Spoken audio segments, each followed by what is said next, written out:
Hello everybody, welcome back. So you may kind of tell that I'm at a slightly different angle, and that's because I waited way too late into the day to start recording.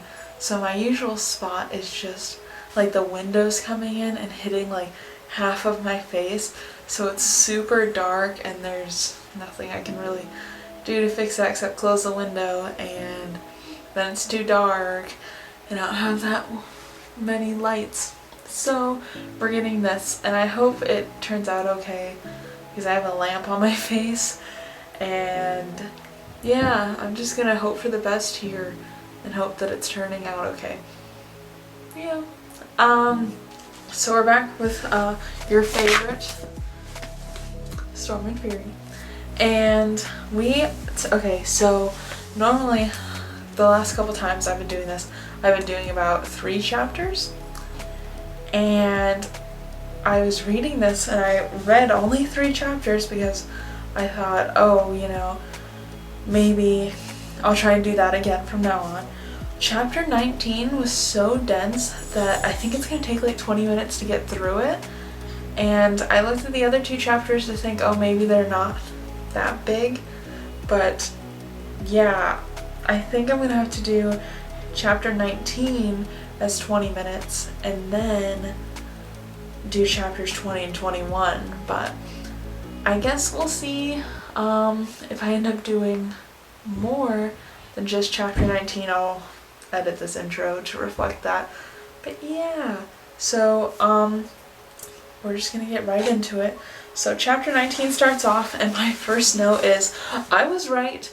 I was right. I want everyone to know on this day, well, when I'm recording this, on this day I was proven right.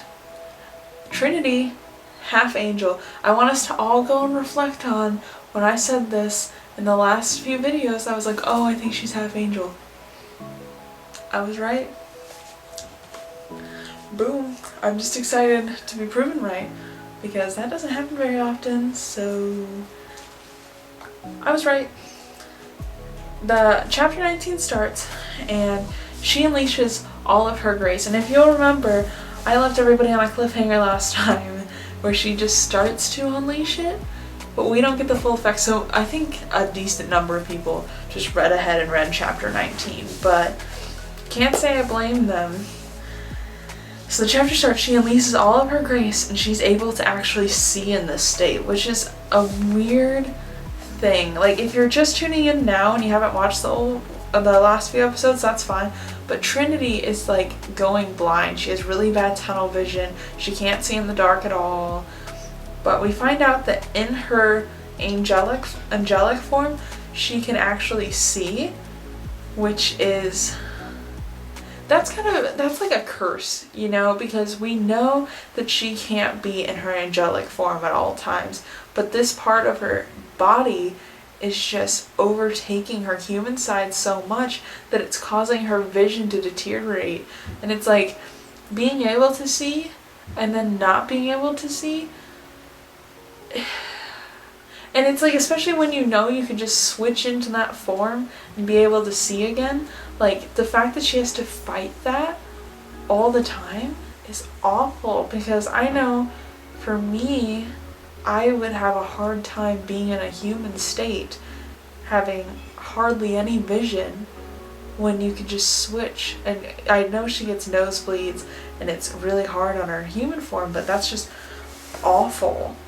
I just can't imagine like having that option and not taking that just so she could like preserve her human body. Oh my gosh.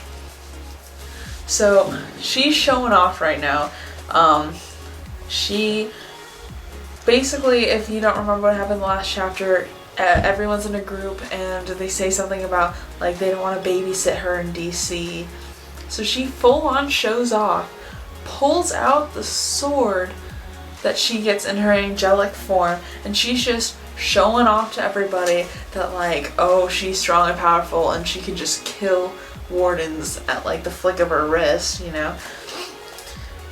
full grace mode, Trinity says she can help them defeat whatever killing whatever is killing the wardens, and she does not need a babysitter.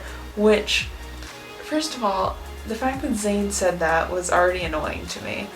But I think this is a really good power shift, because in this moment you see that she has allowed them to believe that they're in control. They are not in control.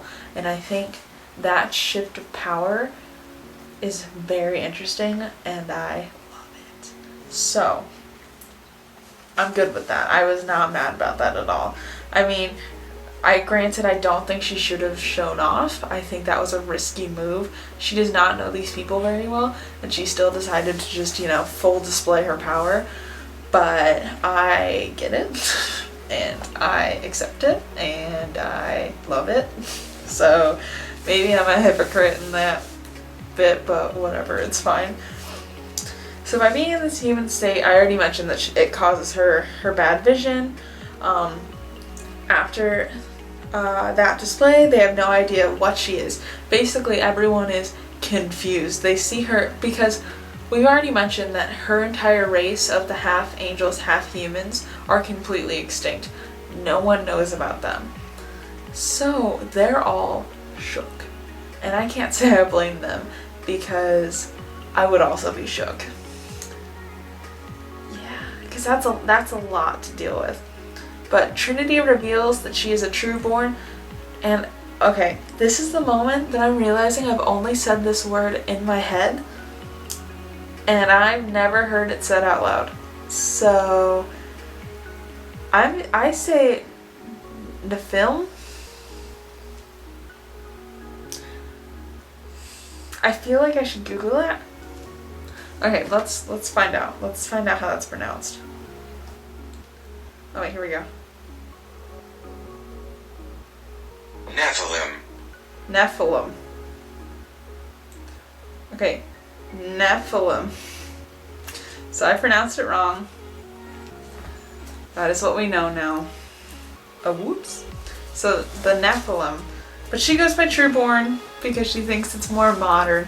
And also thank you, because it's easier to pronounce. And I don't have to Google how to pronounce Trueborn. Unless if someone comments and says that it's pronounced differently than exactly how it's spelled, I'm gonna freak out. So Trinity reveals to all the people from DC, which are Des, Nikolai, and Zane, that she's only been kept safe because of Misha, which is not necessarily true, because Theory and Matthew exist, but she's in pain, so I will allow it. But let's not discredit the two adults who have actually kept you safe. But it's fine. It's fine. They mention again that every time she uses her grace, she gets a nosebleed and she falls asleep. And I've got some problems with that, which are going to come up in a second, because she just used her grace and she got a small nosebleed. But after this, they mentioned that she did not sleep last night. So what's the truth? And we'll come back to that, but it's fine. Just keep that in mind, because I'm salty about it. So we find out this disturbing, not so fun fact, that the reason demons eat trueborns is because they think that the only way they can get to heaven is consuming a trueborn. First of all, that's gross. Second of all, how would that theory even come out? I don't get it. I don't understand why they would think that. I mean, it makes sense then that that's why they all go crazy and try to eat her, is that they have this belief, but it's just a wild belief to me, So, yeah, that's a thing, I guess. Theory casually throws in that trueborn blood, bone, hair, and muscles are coveted for incantations and spells and super valuable in the dark market. And here's my thing. How do they know that these are trueborn, muscles and stuff? instead of like regular humans, because they have no, unless you smell the blood, you can't seem to be able to tell that they came from a trueborn. So I want to know who on the black market is selling trueborn blood, muscles, hair, bones, and stuff, and just saying it's trueborn but it's human. I want to know. I want to know who they are, and I'm going to say I honestly get it, because no one would know. That's all I have to say. We find out for the first time in this universe that there are witches, and they're apparently bad, which I do not appreciate. I love witches, and I think they're wonderful, and this is now making me a lot like play into the Zane not all demons are bad thing, because I don't think all the witches are on the black market. Some of them, kitchen witches exist. I'm just saying. I don't think that they're all going to be bad. I want her to meet a nice witch. That's all I want. We also find out this chapter has a lot of world building, which is why I thought it's going to take me 20 minutes to get through, because a lot happens. And yeah, so the reason we find out that the reason that humans can see spirits and ghosts is because they have watered down angel blood. So like someone's great grandmother hooked up with an angel, hence they can see it. Which, I mean, I guess that could make sense. It's kind of lame though that your only angelic power is seeing ghosts, but you know, I guess it'd be like that. But they're not a trueborn then, so are their bones not great on the black market? Do they not have grace? I wonder at what point you're no longer a trueborn. Do you still have to be a half and half, or if like one of your parents is a trueborn, what are you? You know? At what point is it distilled enough that it no longer exists, is my question. But I don't know. Also, what if Trinity sleeps with another angel, so then it's like 75% angel? At what is that then? Is that still the trueborn? Or what point does the line cross to full angel? These are the questions that I want answered. How does trueborns work? What point are you not a trueborn and are just a regular human with somewhat cool powers, okay? Like, tell me. I want to know. I guess we're only like, we're that far. That far. So we still have plenty of world building experience to go through. So we'll see how that goes. Trinity threatens Theory and Matthew, which, those are your fathers. How dare you, okay? They are your dads.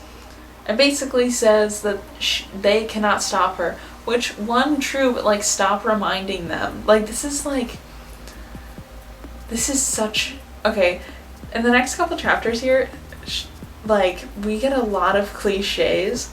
And like, this is a cliche that I don't like, when they're like, you can't stop me, I'm gonna do it anyways. Like, yeah, they can stop you, they can just cut you off. You have no money, you have no job, you have no sense of income. They can stop you. You financially cannot survive out in the world. That's all I'm gonna say. You know? It's, physically, they may not be able to stop you, but financially, and the fact that like you're now becoming kind of a brat and not treating your dads very nicely means that they could, you know, stop you in other ways. Like, I don't know, treat your dads better, that's all I have to say. Zane asks the question that we're all thinking and says, who's her father? And I got really mad here because they avoid it by saying that they don't want to know. We want to know, tell us. Trinity literally could have just had the thought of saying like, oh, my father is blah, blah, blah. Like, instead, they just avoid it. And I'm mad because why can't we just find out who her father is? We're going to find out on like the last page of the book, and I'm going to be angry. There's no reason to hide it. You know, you've already come this far, just reveal all the truth, just stop. Why is that the cutoff? I don't understand. Anyway, all our DC people agree to help her find Misha, and Peanut, who is our favorite ghost, is gonna go with her to DC. So she keeps saying that it's temporary, and that she's gonna see all her friends again, but I'm really, as soon as she says something like, oh, I'll be back, I really started to get the sense that she is not coming back. I think that this is like the end of the line for her. I don't see a reason for her to come back, and I think something's gonna happen and she's not gonna be able to come back. But yeah, not too great with that. So she keeps saying that's temporary, but yeah, I don't think it is. Trinity is packing. Zane, we find out. So she's packing all her stuff up. Not really sure what to grab, but basically grabbing everything. She doesn't know how long she's been there. We find out Zane has not been living at the compound with all the other wardens, which is super dangerous. And, you know, they don't want to have to hide her in plain sight. So instead of going to the compound, she's gonna go live with Zane. And like this is the absolute cliche of like action romances where, you know, oh, we have to go into hiding, but we have to stay together and blah blah blah, and we have to live together and blah blah blah. Like, I don't like it. There's no reason so far that Zane, I mean, I might regret saying this, but like, there's no reason for Zane to live by himself, especially because it's so dangerous. Like, there's demons everywhere. Why is he living alone instead of in the community when obviously he seems to be respected enough in the community to be going with like the leaders of the community all the time? Like, he came with the leaders to here, so... And then who pays for his apartment? Because he doesn't have a job outside of the community, so is the community funds going towards him paying for this apartment? And then if so, why doesn't he just live on the compound?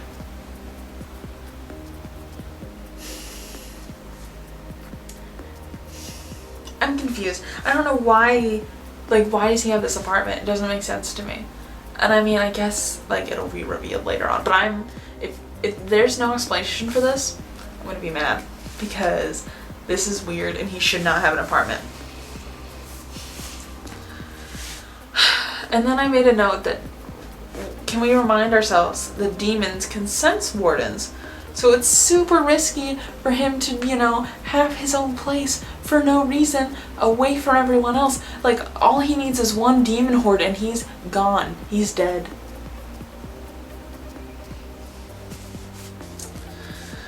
And of course, it's just gonna be Zane and Trinity going and looking for Misha, because apparently we can't get any help here. And then randomly, Zane mentions that the reason she smells like ice cream is because the smell of heaven is different for everyone. And for him, his favorite food is ice cream, which is a weird... Ice cream's not a food. Like, it's a dessert. Like, it's not a meal. Why is... You can't survive on ice cream. Like... I don't know.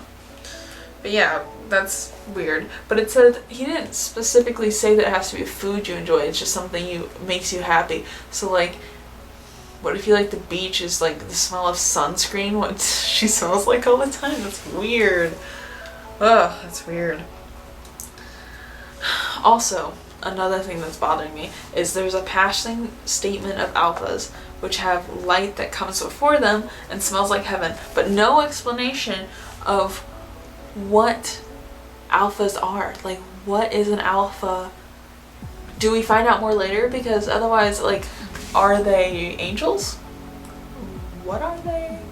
Are they like super powerful angelic wardens? What are alphas? So then at the end of the chapter, which makes my prediction even more strong, like even stronger, is she says she has a feeling like she's leaving and won't return. What did I say?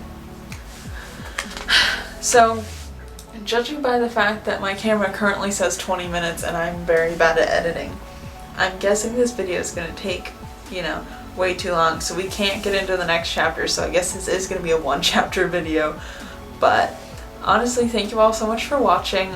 If you want to join the Barely Book Club, we are submitting books for our next reading right now, so now's the perfect time to join before we get our voting underway. So I look forward to seeing you all in there. I'll have the link down below to join, and if you want to read any of my reviews or anything like that, you can go to barelybookish.com, but the link will be in the description also. But thank you all so much for watching. If you like this, make sure to subscribe, leave a like, comment the next book I should read, I don't know, just talk to me, But bye everybody!